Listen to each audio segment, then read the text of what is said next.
नमस्कार, मैं नियाज खान और आप देख रहे हैं एनएमएफ न्यूज। दुबई आजकल दुनिया की नजरों में है और पूरी दुनिया के लोग दुबई में जमे पड़े हैं। पहले दुबई ऑटो एक्सपो में दुनिया भर की कंपनियां और सीईओ जुटे, इसके साथ ही साथ आइडियाज देखने के लिए लोग भी आए। जैसे ही ऑटो एक्सपो खत्म हुआ, T20 वर्ल्ड कप आ गया।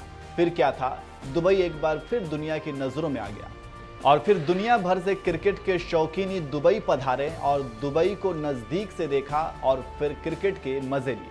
लेकिन जैसे ही क्रिकेट का रोमांच खत्म हुआ, दुबई एयर शो शुरू हो गया और अब दुनिया के सभी ताकतवर देश और दुनिया की ताकतवर एयरफोर्स अपने हाथ आजमा रही है। इस ताकतवर शो में भारत भी शामिल है और इसी शो में भारत के लड़ाकू विमान अपना जलवा बिखेर रहे हैं और दुनिया भारत की ताकत से रूबरू हो रही है।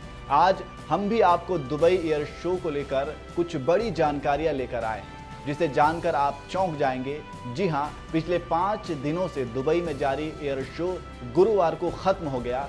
एयर शो के आखिरी दिन भारतीय वायुसेना के तेजस और सूर्य किरण एयरक्राफ्ट की धूम रही। इस शो के दौरान सूर्य किरण IAF की सूर्य किरण टीम के हॉक 132 ने अल फुरसान के साथ एमर्ची MB 339 के साथ उड़ान भरी।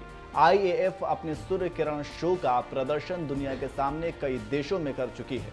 सूर्य किरण के बाद बारी थी वायुसेना के लाइट कॉम्बैट एयरक्राफ्ट LCA तेजस की।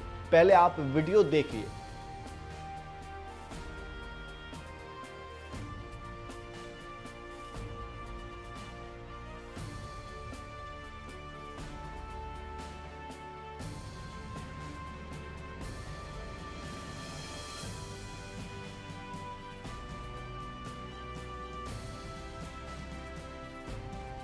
तो देखा आपने, तेजस अपनी ताकत और कला के बल पर शानदार प्रदर्शन किया और दर्शकों को निराश नहीं किया। अब तेजस ने उड़ान भरी और जब अपने करतब दिखाने शुरू किए तो देखने वाले देखते रह गए। लोगों का दिल उस वक्त ज्यादा धड़का जब तेजस ने स्पाइडरमैन की तरह गुलाटी मारी। कमेंट्री कर रहे कमेंटेटर भी हक्का बक्का हो गया और कहने पर मजबूर हुआ कि शानदार। अब हम तेजस के ताकत के बारे में भी बताते चलते हैं। दुबई एयर शो में तेजस का जलवा। तेजस ने दिखाया अपना दम। तेजस 9 तरह के हथियार चला सकता है।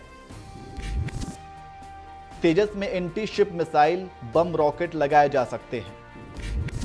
तेजस हवा से हवा और धरती के साथ पानी में हमला कर सकता है। तेजस 15 किलोमीटर उड़ान भर सकता है। उड़ान 2222 की स्पीड से उड़ान भर सकता है। 13,500 किलो वजन के हथियार ले जा सकता है।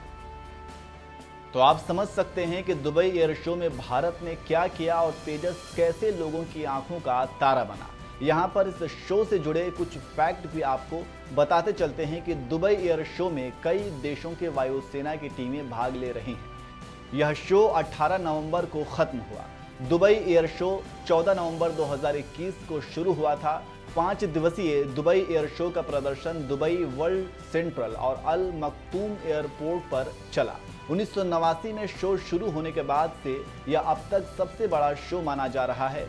एयर शो के साथ साथ UAE के रक्षा मंत्रालय ने वैश्विक रक्षा आपूर्तिकर्ताओं के साथ करीब $5.23 बिलियन के अनुबंध पर हस्ताक्षर भी किए।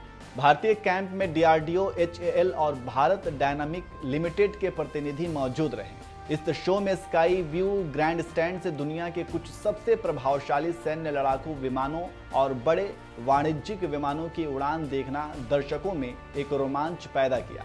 इस शो में 140 देशों से अधिक देशों के नागरिक और सैन्य प्रतिनिधि मंडल मौजूद रहे। कई देशों को इस शो से फायदा हुआ। तो अब आप समझ चुके होंगे कि दुबई एयर शो में भारत ने कैसे दम दिखाया और कैसे आर्थिक रूप से फायदा हुआ। अब आप एक बार फिर भारतीय लड़ाकू विमानों के करतब देखिए।